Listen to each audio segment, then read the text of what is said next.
If I'm at the podium. Thank you, Cody. Thank you, all. Thank you, everyone, for coming. It's certainly been a very exhausting 3 months, but I must say the team that we have with Jonas and Ruth and C.A. Jordan and Sarah Morrissey, Donnie Oliveira, and all of our DCAs and staff, it's been a pleasure and a privilege with the professionalism and the expertise that I've really been grateful to have as we've gone through some very challenging discussions. My proposed FY25 and 26 budget is a balanced, forward-looking vision and a clear reaffirmation of our city's values and priorities. Again and again, Portlanders have demonstrated undaunted faith and optimism that our city should lead on public safety, compassion for our most vulnerable, equity for our marginalized, and environmental stewardship. Our final budget must reflect these values. I've released my first city budget proposed into a challenging environment defined by national uncertainty and a financial gap widened by expiring one-time funds, slipping regional economic competitiveness, slowing property tax revenue, and the staggering cost of the humanitarian crisis on our streets. And I've explored every avenue to blunt the impact of the coming budget reductions. I've sought out external funding, drawn forward unspent and one-time funds, and established financial partnerships with state and regional governments.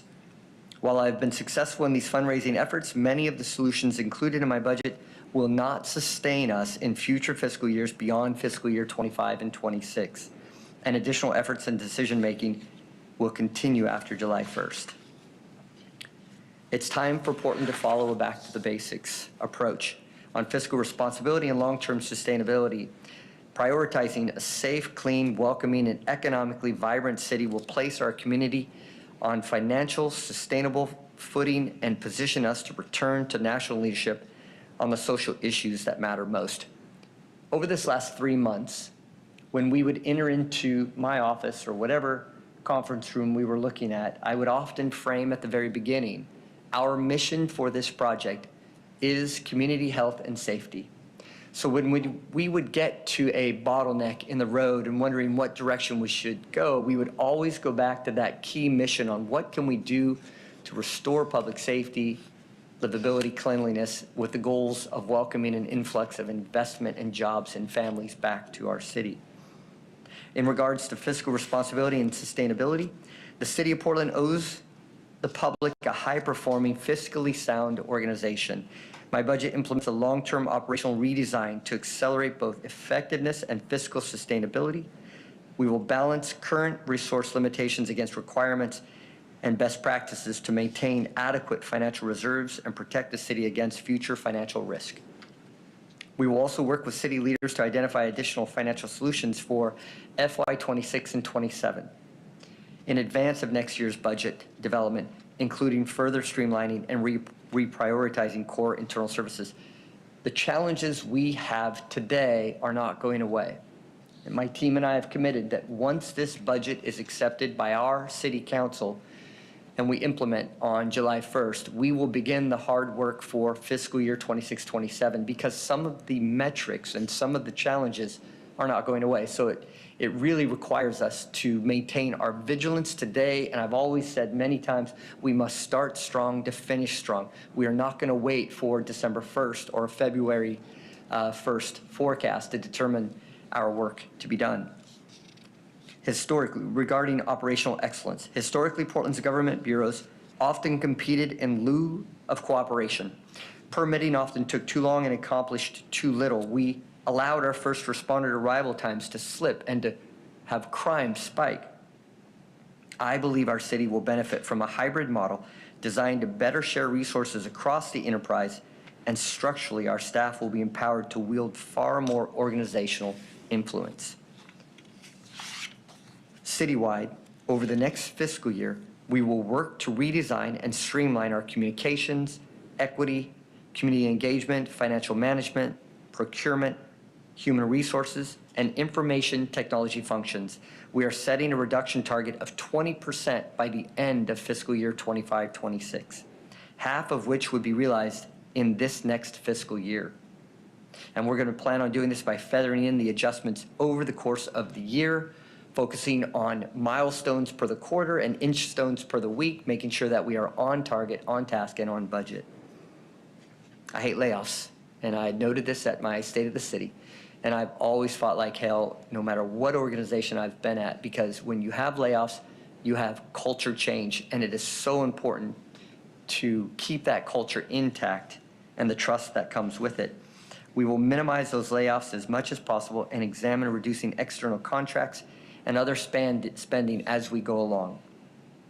Regarding public and community engagement, I'm grateful for the City Budget Office and the Office of Civic Life and the programs they put forward over this last 2 months and the listening sessions that we had for the public. This was a first ever and was in each one of the 4 districts. That community engagement wasn't just external, it was internal.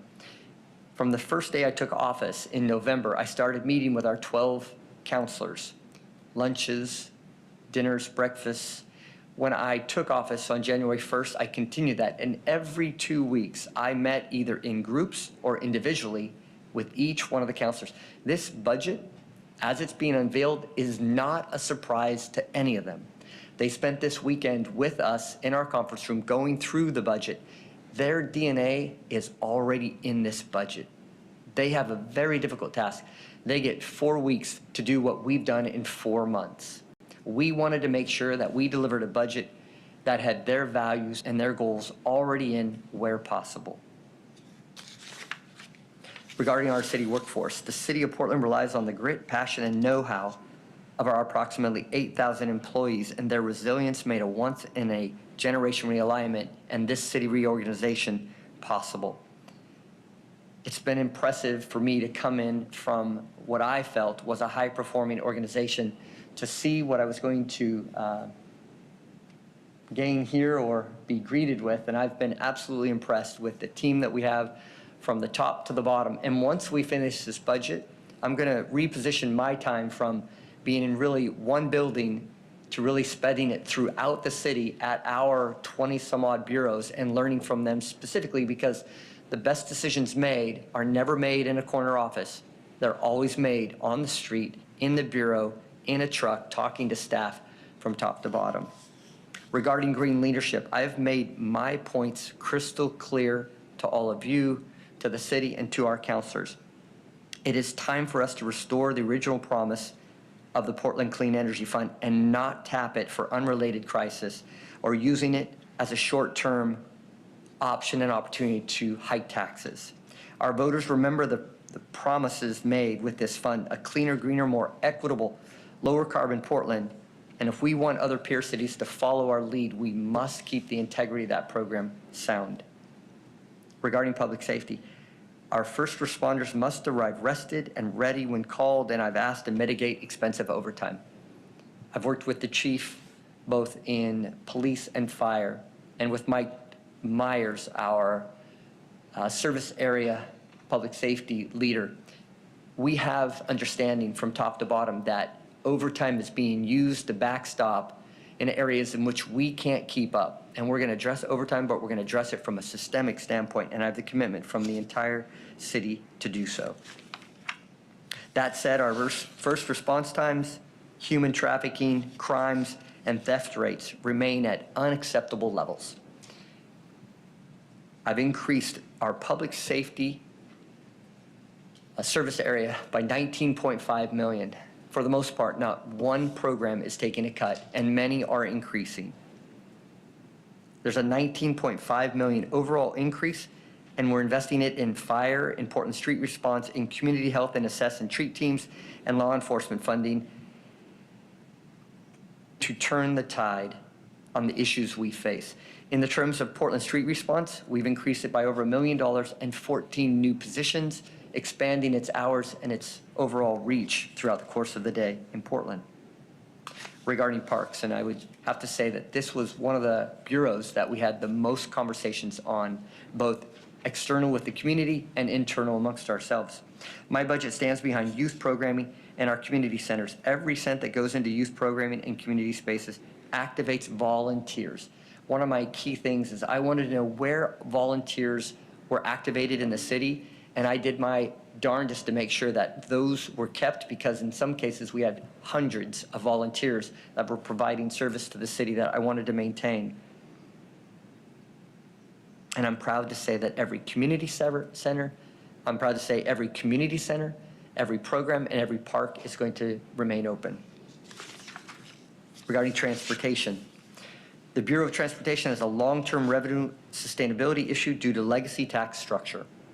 The budget seeks resources to address potential reductions through a mix of revenue sources. We are taking modest increases in parking fees in line with peer cities, reinstating leaf cleanup fees, rideshare fees will be increasing. This will allow us to double our investment in pothole repairs, and we're increasing street cleaning. We're increasing graffiti removal, and we're going to tow more derelict RVs and abandoned cars. The benefits in transportation and the additional funding we were able to find had a twin benefit of not only maintaining our roads, but improving community livability in regards to homelessness and housing. As far as homelessness, every dollar we spend on unsheltered homelessness must restore the quality of life, reduce the burden on our public safety system, and unlock Portland's true economic potential. Given our current fiscal situation, I set forth to relentlessly raise funds from outside sources for my plan to end unsheltered homelessness. In this effort, I was successful in securing critical commitments from county, metro, and state levels. In terms of housing, the fastest method to build housing for every income level is to unleash the pent-up capability of our private sector. Without this comprehensive strategy, pressure will continue to mount on our limited affordable homes, putting them out of reach of those who need them most. The goal is really to increase vacancy to bring down the cost of housing. In so doing, I've partnered with Governor Kotek, and we asked our city council to waive system development charges for the next 5,000 housing permits for housing of every income level. I will work with our city council to identify long-term cost-benefit trade-offs and incorporate them into future budget actions if needed. And so we have a expense side ledger issue at the city of Portland. And I think we've seen article after article and discussions in our back office regarding that. We've been in successive cut cycles. On the other side has to be, what are we going to do on the revenue side of that ledger? For 40 years, we grew in Portland. It's something we became reliant on, and we actually started saying no as a city to certain codes and permits and growth, because we always knew the investments that somebody would make would always yield $1.05 the next year. Now, an investment made in Portland oftentimes is going to be marginal or perhaps at a loss. We must make Portland the city that we once were, where people sought us out, and we had population growth and job growth, of which both are anemic today. I'm proud to work with the governor on the SDC waiver, because that's the way we're going to start working on job creation and housing affordability, two critical components to increase jobs and increase livability and affordability for everybody. And again, it's back to that mission. The goal that we set out was community health and safety, and we feel very confident that we achieved that. There are shortcomings in this budget, as would be expected, with such a significant funding gap that we had to address, and I'm proud that we did it. As my first annual budget as mayor of Portland, I believe we have an opportunity to solidify and expand our gains in public safety, our equity goals, and green leadership, as well as return to proven strategies on unsheltered homelessness. And I'm grateful for the role and responsibility of City Council as they discuss, debate, and ultimately pass our next budget. Together, we will leave a profound impact on the future of our city. And I'm grateful for this opportunity to serve in this crucial and critical democratic process on behalf of Portland. And thank you for being here as well. All right, do we have any follow-up questions for the mayor? Yeah, Mayor, we'll have you answer up here, sorry, so that they can still hear you. Sorry. I can give you a stool if you need to. hi Mayor, Debbie Lawrence, Portland Business Journal. So in just noting the cuts not only to FTE and permitting, but also increasing fees for permitting as well, that's obviously something that's really important for our readership. Permitting has been a huge issue for the small business community. Just talk about the decision to bring cuts to there, especially on the tails of establishing this new permitting office as well. Yeah, so we are going to maintain our permit improvement team because efficiencies and making sure that we're streamlining that process is something we've heard from the city, not only in the 4 months I've been here, but really in those last 20 years that I've been following this. So that's one of the things in the investments we are keeping. But we also have to recognize the reality of what's going on in Portland. Over this last successive years, we've had 5,000 homes we've been building and the permitting team that we've needed. Last year, it was 800 permits. This year, we had estimated between 500 and 800 if we do nothing. We have a permitting department that isn't sweating. We have too much staff for the level of business that we had. In this cycle, with the tens of millions of dollars of cuts, we looked at that hard, and it's frustrating, but we had to make hard and systemic cuts to it. There's no easy way to say it. Yeah. Alex? Yeah, I have a question about PSEP and your thoughts on what to do with that tax, mostly because Councilor McScreen floated another proposal today and it's going to maybe meeting on Wednesday, I think, using PSEP as a kind of a loan with a promise of paying back any money borrowed from PSEP, city funding that'll magically appear in the future. I'm curious kind of your thoughts on that. It's in line with what you You bet. Well, first of all, I want to talk about Councilor Green in particular. I sure like him. He's a doctor of economics, and he and I sit in my office and we talk about monetary theory and some of the things I know, and he knows it is always like a Rubik's Cube of a conversation. He's wicked smart. I did talk to him about this when he floated it to me. I don't believe paying for services today using tomorrow's funds is a pragmatic approach at where we're at right now. I have 4 years in my administration to really turn the city around and restore the promise of Portland. I don't want to do any sort of debt financing on future expectations. I want us to use the funds, the revenue we have right now to meet the expenses we have, making sure that when we turn the corner, we have those other funds to really accelerate the growth and the needs of the community. Right. In your statements, it says that many of the solutions included in your budget will not sustain the city in future years. To the layperson, that might seem like the city's kicking the can a bit with some of these budget issues. Why were there not some more long-term solutions, I guess, from the revenue perspective? Right, I agree with you. And that's why when I had noted the 20% reduction in our enterprise services, it's 10% this year. But we're already setting up for fiscal year 26-27 because we'll fully realize that 20% in the next fiscal year. So you see, we set ourselves on a glide path to already blunt that gap that we're experiencing at the turn of the year. Now that gap we hope doesn't come back. We hope that the governor's plan and our focus to reduce SDCs can really supercharge growth and housing construction and jobs to come back and get cranes in the air. But if not, we want to make sure we're getting prepared for the out years. And so we're already on that path. But do we have follow-up through that one-time replacement that we found right now? Not yet. But again, we start the new fundraising, the focus on that next fiscal year on July 1st. We're not going to wait.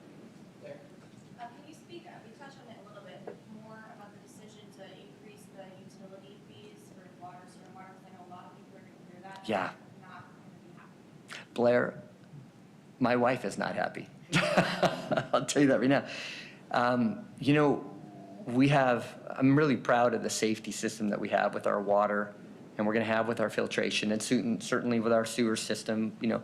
But those big expenses took really large capital items, the big pipe and now the water filtration plant.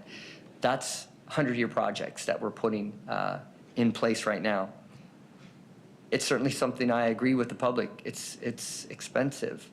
I did and looked at a comparison with our fees versus peer cities, and we're right in the middle. That surprised me. I was happy to see that, but that's not any solace for somebody who has to pay that bill. You know, we want it to be lower cost. We want better water delivered faster, cleaner. We are delivering great water that's safe, and that's our goal, but it is frustrating. I've seen those increases personally, as well as I've heard from our citizens as well. Mayor, it's the city council that's going to make the ultimate decision as to where the cuts, where the money's going to go. Is there one day in particular that you have told them this is not negotiable? Well, unfortunately, I don't get that luxury, Lisa. I can make a suggestion, which is what I did. I can tell you one area in which they wanted to continue to fund, and I explained to them clearly that it was against my North Star, and that was the Sunderland RV site. So we have an RV site that's a SRV, a Safe Rest Village, and anytime you have somebody living in an RV that's covered in mold, or there are certain illnesses that come from it, that's unsheltered homelessness. And I was very clear, I will not support anything that deals with unsanctioned camping, grabbing 100 people and putting them inside of a fence and having them live in tents, and you're aggregating misery. The same thing goes for RVs. That is unsheltered homelessness. And to sustain that is something I'm not for. And so I explained to them I did not fund the $2.5 million to carry it beyond the September 1st deadline. That if they chose to do it, that was something that they wanted to do amongst themselves, but it wasn't something I was supporting. But that was the one item that I saw many of them were supportive of, or perhaps ambivalent, but I wanted to make them understand that my goals as your mayor is we will not foster unsheltered homelessness in any way, shape, or form. With the fees themselves, we've done multiple stories about trying to revitalize downtown, encourage folks to come to this area. Isn't increasing parking fees by 25% really going against that encouragement to come down here, but also pay more? Yeah. Stop by? I looked at that as well, and our team was able to give us some comps on other cities. In Seattle, they're at $5 per hour. And in Portland, we were at, and forgive me, you'll have to check this, don't hold me to this, it was like $2.40. I asked for a $1 increase, and the council agreed 60 cents. So that'll just let you know my intention on that. But the good news is that for the first quarter of this year, we've seen downtown traffic increase 7.5%. In March alone, it was 9%. We're seeing that turning of the tide, but we have to find revenue somewhere. And I didn't want to go into this exercise in simply a cut mentality. So the first thing we did in January was we gathered our team and said, okay, what's the revenue side of the ledger? What do we have at our access? And we started looking at all those pass fees that were reduced or removed, parks fees that were reduced or removed, and we started looking, what can we do to increase them? I'm going to flip it on you now. In terms of parks, if a kiddo shows up and is low income and can't afford to swim that day, they can notify us that they can't, and with the low income exclusion still applies. So yes, we took the 10% increase in parks, but we still made it means-based. Low income can still use and utilize these for free if necessary. All right, let's go, we need two more, so let's get a player and then right. I may have missed it, but are you going to continue to fund the impact reduction program, specifically camp removals? Yes, yeah. And how much? I believe, and you'll have to check these, but based on what I know, it was between 16 and $17 million, but it's not an increase. Yeah.